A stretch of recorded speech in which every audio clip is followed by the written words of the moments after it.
तो दोस्तों आपका स्वागत है एक बार फिर से हमारे चैनल नोटबोर्ड में। तो दोस्तों आज की इस वीडियो में हम क्लास 12th इंग्लिश का जो सैम्पल पेपर है बोर्ड एग्ज़ाम 2023 और 24 के लिए वो डिस्कस करने वाले हैं। तो ज़रूर वीडियो में एंड तक बने रहिए। फिर जो इस पेपर की आंसर की है वो भी मैं आपको दिखा दूँगा, ठीक है। तो 80 नंबर का आपका पेपर होगा, 3 घंटे आपको पूरा टाइम मिलेगा। इंग्लिश का जो पेपर होता है दोस्तों उसमें 3 सेक्शन होते हैं।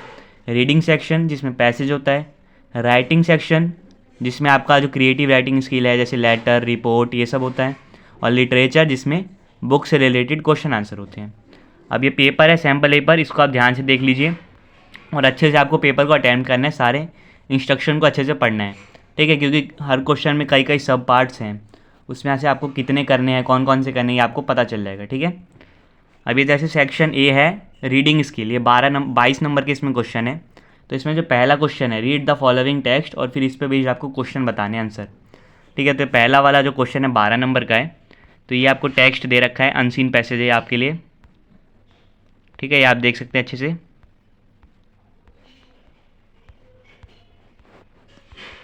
ठीक है दोस्तों। तो ये आपको मिल रखा है अनसीन पैसेज। फिर इस पे बेस्ड जो आपको क्वेश्चन जो दे रखे हैं उसको सॉल्व करना है, ठीक है, उसका आंसर बताना है। जैसे फर्स्ट क्वेश्चन है एमसीक्यू है, 1 नंबर का है। सेकंड 1 नंबर का है। थर्ड जो पार्ट है इसका वो 2 नंबर का है। फोर्थ पार्ट में आपको फिल करना है, वो भी 1 नंबर का है। फिफ्थ एमसीक्यू है, वो 1 नंबर का है। सिक्स्थ में आपको एक्सप्लेन करना है, 2 नंबर का। सेवन्थ 1 नंबर का है।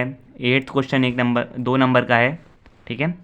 नाइन्थ जो है वो भी 1 नंबर का एमसीक्यू वाला है, ठीक है। उसके यहाँ पे ऑप्शन दे रखे हैं। तो ये पहला क्वेश्चन था आपका सेक्शन ए का जो 12 नंबर का था। अब जो दूसरा क्वेश्चन है इसमें भी आपको टेक्स्ट को रीड करना है, फिर उसके आंसर देने हैं। ये 10 नंबर का है, ठीक है। आप अच्छे से टेक्स्ट देख लीजिए, डेटा वाला होगा, ठीक है। पहला क्वेश्चन आप में ज़्यादा वर्ड्स लिखे होंगे, ठीक है, ज़्यादा पैसेज होगा बड़ा, ठीक है। लेकिन जो सेकंड वाला आपका होगा क्वेश्चन उसमें डेटा ज़्यादा दिया होगा, ठीक है, फैक्ट्स दिए होंगे, उस पर बेस्ड क्वेश्चन होंगे आपके, ठीक है। तो ये 10 नंबर का वाला क्वेश्चन है। तो उसमें फर्स्ट पार्ट 2 नंबर का है, सेकंड 1 नंबर का, थर्ड भी 1 नंबर का है, फोर्थ का भी 1 नंबर है, फिफ्थ भी 1 नंबर है, सिक्स्थ, सेवन्थ और एट्थ। फिर है section be creative writing skill, ये 18 नंबर का है, ठीक है। तो इसमें दोस्तों 4-4 नंबर के 2 क्वेश्चन है और 5-5 नंबर के 2 क्वेश्चन है।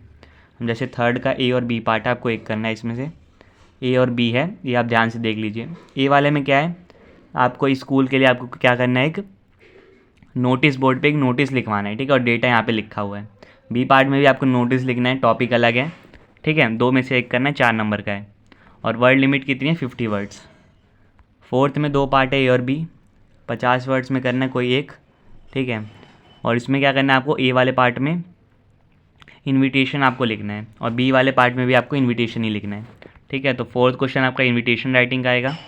थर्ड क्वेश्चन किसका था आपका, नोटिस राइटिंग का। फिफ्थ जो है दोस्तों वो लेटर का है। जैसे ये वाला जो ए पार्ट है इसमें आपको जॉब के लिए अप्लाई करना है, तो इसमें आपको बायोडेटा के साथ लेटर लिखना है। जॉब किस पोस्ट के लिए, असिस्टेंट डायरेक्टर की पोस्ट के लिए, ये सारी आपको डिटेल दे रखी है। बी पार्ट में क्या करना है आपको, एडिटर को लेटर लिखना है, ठीक है। तो एडिटर या तो लेटर टू एडिटर आएगा या letter for job with biodata ये आएगा, ठीक है। सिक्स्थ जो है उसमें आपको 2 में से एक करना है। जैसे ए पार्ट है उसमें आर्टिकल लिखना है, टॉपिक आप देख लीजिए, और बी जो है उसमें भी आपको आर्टिकल लिखना है। तो ये आपके 2 सेक्शन थे, सेक्शन ए और सेक्शन बी। फिर आता है सेक्शन सी जिसमें टेक्स्ट बुक है और जो सप्लीमेंट्री बुक है दूसरी वाली, 2 बुक में से आपको करना है। 40 नंबर का ये सेक्शन है।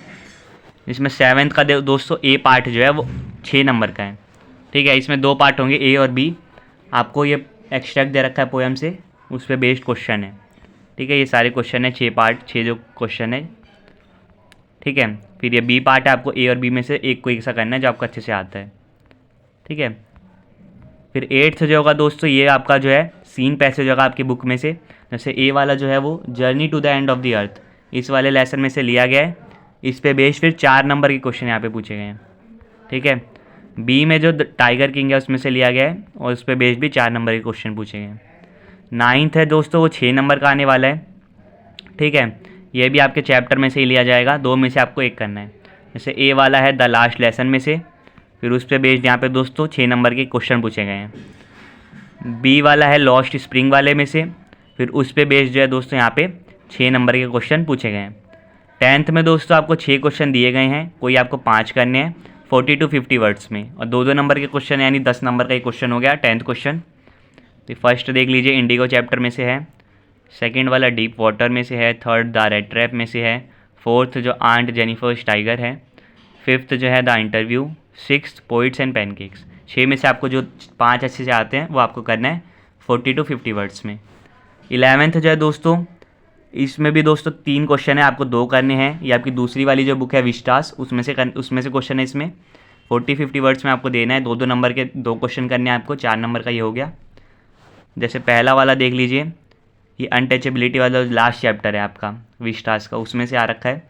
सेकंड वाला on the face of it, और थर्ड वाला भी जो लास्ट चैप्टर है उसमें से आ रहा है, ये आप देख लीजिए द एनिमी में से आ रहा है थर्ड वाला। फिर 12th जो है दोस्तों, इसमें 2 क्वेश्चन है, 120 से 150 वर्ड्स में आपको बताना है, 5 नंबर का होगा।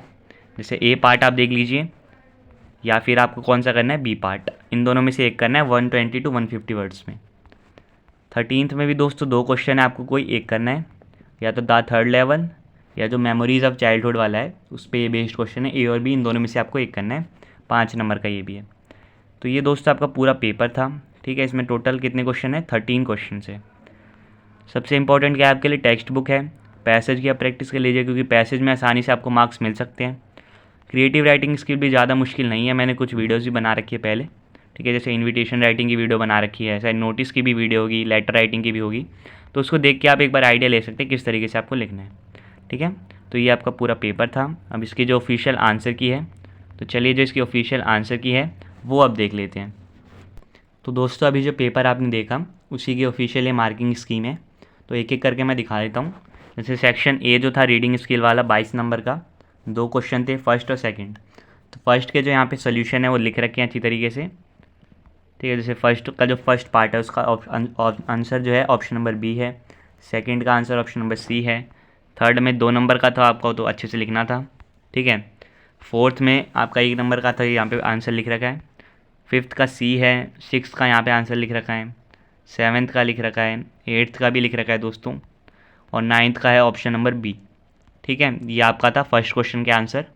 सेकंड जो था फैक्चुअल पैसेज, ठीक है, जिसमें डेटा ज़्यादा था, तो ये 10 नंबर वाला था। इसमें फर्स्ट पार्ट 2 नंबर में आपको करना था, तो इतने सारे आपको यहाँ पे पॉइंट्स लिख रखे हैं, ठीक है। आपको इसमें से कोई से जो पॉइंट्स लिखने थे, कोई 2 पॉइंट्स।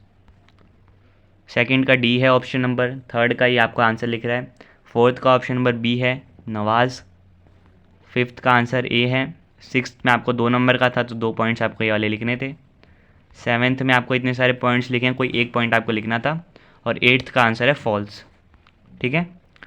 फिर सेक्शन बी है दोस्तों क्रिएटिव राइटिंग स्किल, ये 18 नंबर का था। तो थर्ड क्वेश्चन इसमें नोटिस का था, और नोटिस में भी दोस्तों 4 नंबर का नोटिस है, तो 2 नंबर तो कंटेंट के हैं, 1 नंबर फॉर्मेट का है, किस फॉर्मेट पे आपने लिखा है। फिर accuracy of spelling and grammar, यानी ग्रामर मिस्टेक कितनी कम होगी उतने आपको 1 नंबर मिल जाएगा, ठीक है। तो 4 नंबर का ये क्वेश्चन था नोटिस का। ए पार्ट का जो है यहाँ पे बता रखा है कैसे कैसे आपको लिखना था, फिर बी पार्ट का भी जो यहाँ पे अच्छे से बता रखा है।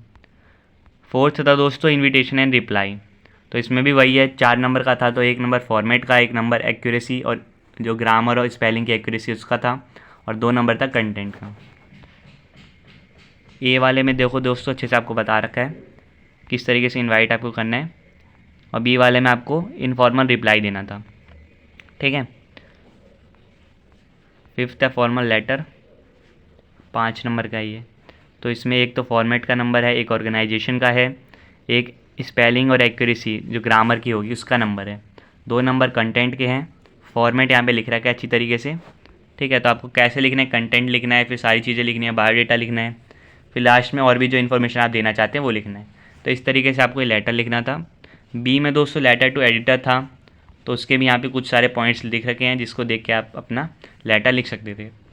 सिक्स्थ जो है आर्टिकल राइटिंग या रिपोर्ट राइटिंग, ये भी 5 नंबर का था दोस्तों, ठीक है। तो एक फॉर्मेट का नंबर, एक ऑर्गेनाइजेशन का, एक एक्यूरेसी का, और 2 कंटेंट के। आर्टिकल राइटिंग का फॉर्मेट यहाँ लिखा है टाइटल, फिर बाईलाइन, फिर इंट्रोडक्टरी पैरा, फिर डेवलपमेंट ऑफ टॉपिक जो बॉडी होती है मेन बॉडी, फिर लास्ट में कंक्लूजन क्या है वो आपको लिखना था। इस तरीके से आपको जो आंसर लिखना था। और एक यहाँ पे लिख भी रखा है क्या क्या पॉइंट्स आप लिख सकते थे, ठीक है। इंट्रो में क्या लिख सकते थे, बॉडी में क्या लिख सकते थे, कंक्लूजन में क्या लिखते हैं। फिर रिपोर्ट राइटिंग आपको फॉर्मेट अच्छे से आना चाहिए, उसका भी सेम है, फॉर्मेट, ऑर्गेनाइजेशन और एक्यूरेसी 1-1 नंबर के हैं, और 2 नंबर का है आपका कंटेंट। ठीक है, तो ये सारी डिटेल्स आपको रिपोर्ट में लिखनी है, कौन करवा रहा है, कहाँ हुई, कब हुई, कैसे हुआ, सब आपको बताना होता है। ठीक है, तो बी पार्ट में आपके लिए यहाँ पे पॉइंट्स लिखे गए हैं कैसे आपको लिखना था। सेक्शन सी आता है दोस्तों जो 40 नंबर का था, उसमें भी 7th का जो ए पार्ट था उसके यहाँ पे सबके आंसर लिखे गए हैं। ठीक है, 6 के 6 पार्ट्स के यहाँ पे आंसर लिखे हैं। बी पार्ट है उसके भी 6 आंसर यहाँ पे लिखे गए हैं, आपको ए और बी में से एक करना था। फिर 8th जो है वो दोस्तों विस्टास की बुक में से आपसे चैप्टर पूछा गया था। ठीक है, उसमें 4 नंबर का क्वेश्चन था, तो ए के चारों आंसर यहाँ लिखे हैं और बी के भी हैं, चारों आंसर लिखे हैं। तो आपको इसको मार्किंग स्कीम को ध्यान से दिखना है। ठीक है, क्योंकि हर क्वेश्चन के बाद जो साइड वाला ब्रैकेट है उसमें मार्क्स लिखे हैं, साथ ही साथ कुछ यहाँ जो आंसर है दोस्तों उसमें ब्रैकेट्स में कुछ लिखा गया है कि कितने पॉइंट्स आपको लिखने हैं, किस तरीके से लिखना है, तो उसको आप ज़रूर ध्यान से पढ़िए। फिर 9th जो है फ्लेमिंगो का प्रोज, यानी जो फ्लेमिंगो के चैप्टर्स है उसमें से क्वेश्चन थे। ठीक है, अब ए के दोस्तों यहाँ पे जो 6 क्वेश्चन थे उन सभी के आंसर आप देख सकते हैं। फिर जो बी पार्ट था उसके भी 6 के 6 यहाँ पे आंसर लिखे गए हैं। आपको पता है ए और बी में से आपको कोई एक करना होता है। ठीक है, ये 6 के 6 यहाँ पे आंसर लिखे गए हैं अच्छी तरीके से। 10th जो था दोस्तों यहाँ पे आते लॉन्ग आंसर वाले क्वेश्चन शुरू हो जाते हैं। ठीक है, जिसमें आपको 6 में से 5 करने थे। ठीक है, 2-2 नंबर के थे, तो 1 नंबर कंटेंट का था और 1 नंबर एक्सप्रेशन का था कि किस तरीके से आपने आंसर को जो है ऑर्गेनाइज कराएं, पहले क्या बात लिखी है, बाद में कौन सी बात लिखी है, अच्छे से आपने लिखा है कि नहीं, स्पेलिंग ठीक है कि नहीं है। ठीक है, ठीक है, और यहाँ पे एक और चीज़ लिख रखी है कि अगर आपकी स्पेलिंग बहुत ज़्यादा गलत है या फिर ग्रामर में बहुत ज़्यादा मिस्टेक है तो आधे नंबर आपके कट सकते हैं। ठीक है, यानी कि मान लो एरर डेंसिटी हाई है, यानी कि कम जगह पे एक ही लाइन में मान लो आपने 3-4 बार गलत कर रखा है, स्पेलिंग ग्रामर गलत यूज़ कर रखी है, तो आधे नंबर आपके इस तरीके से कट सकते हैं। ठीक है, तो 6 पार्ट थे, इसमें 5 आपको करने थे। 6 के 6 के यहाँ पे आंसर जो है यहाँ पे लिखे गए हैं अच्छी तरीके से, पॉइंट्स लिखे गए हैं। ठीक है, वर्ड लिमिट को आपको फॉलो करना है, उससे ज़्यादा लिखने की कोई ज़रूरत नहीं है। वो जो रेंज दे रखी है जैसे 40 to 50 वर्ड्स, तो 40-45 वर्ड्स में लिखने का ट्राई कीजिए। ठीक है, ज़्यादा नहीं लिखना है, मेन पॉइंट्स लिखना है जो कि क्वेश्चन में पूछा गया है। 11th में दोस्तों 3 में से 2 करने थे। ठीक है, ये भी 2-2 नंबर के थे, तो एक कंटेंट का नंबर है, एक एक्सप्रेशन का। ज़्यादा गलती होगी, मिस्टेक्स होगी स्पेलिंग की, तो आधा नंबर कटेगा। ठीक है, फर्स्ट पार्ट का यहाँ पे आंसर लिखा गया है, सेकंड पार्ट का लिखा गया है, और ये जो थर्ड पार्ट है उसका भी लिखा गया है। फिर 12th में दोस्तों आपको 2 क्वेश्चन दे रखे थे, उसमें से आपको एक करना था। 5 नंबर का एक क्वेश्चन था, वर्ड लिमिट थे 120 से 150 वर्ड्स। ठीक है, तो इसमें 5 में से 2 नंबर कंटेंट का, 2 नंबर एक्सप्रेशन का और 1 नंबर एक्यूरेसी का। एक्यूरेसी में वही स्पेलिंग और ग्रामर में कितनी कम मिस्टेक होगी उतनी ज़्यादा आपको एक्यूरेसी में नंबर मिलेंगे। ठीक है, तो ए का जो आंसर यहाँ पे सजेस्ट कर रखा है ये आप लिख सकते थे। ठीक है, बी का जो आंसर है उसका भी दोस्तों यहाँ पे अच्छी तरीके से आपको दिखा रखा है। ठीक है, किस तरीके से आपको लिखना है। 13th में भी सेम है दोस्तों, 5 नंबर है, 120 से 150 वर्ड्स में लिखना है, 2 में से एक करना है, 2 कंटेंट का, 2 एक्सप्रेशन का और 1 एक्यूरेसी का। ठीक है, तो ए का आंसर यहाँ पे अच्छे से लिखा गया, आप देख लीजिए कि ए का सल्यूशन है, और फिर जो बी वाला है उसका भी सल्यूशन यहाँ पे अच्छी तरीके से लिखा गया है। तो ये दोस्तों आपकी मार्किंग स्कीम थी। इंग्लिश की मार्किंग स्कीम हमेशा बड़ी होती है क्योंकि आपको अच्छे से समझाया होता है कि इस तरीके से आपके मार्क्स डिडक्ट होंगे, किस तरीके से आपको मार्क्स मिलने वाले हैं। ठीक है, कैसे आपको पॉइंट्स में लिखना है, कौन कौन से इंपॉर्टेंट पॉइंट्स को हाईलाइट करना है, कैसे आपको आंसर लिखना है, पूरी चीज़ें आपको इसको देख के पता चल जाती है। तो उम्मीद करता हूँ दोस्तों आपने पेपर देखा, फिर मार्किंग स्कीम देख कर आपको क्लियर तो हो गया होगा कि इंग्लिश का पेपर उतना भी ज़्यादा ईजी नहीं होने वाला। ठीक है, आपको प्रैक्टिस करनी पड़ेगी तभी आपके जो है अच्छे नंबर आएंगे। ठीक है, इंग्लिश का पेपर आपको पता है, अगर आप चैप्टर्स की समरी देख लेते हैं, ग्रामर के टॉपिक्स की प्रैक्टिस कर लेते हैं, अनसीन पैसेज जो है उन सब की प्रैक्टिस कर लेते हैं, तो आपके अच्छे नंबर आ जाते हैं। ठीक है, तो इसका ज़रूर ध्यान से देख लीजिएगा, प्रैक्टिस कर लीजिएगा इस सैम्पल पेपर की। आपसे फिर मिलेंगे नेक्स्ट वीडियो में किसी और सब्जेक्ट के सैम्पल पेपर के साथ। तब तक के लिए bye bye, see you again and thanks for watching.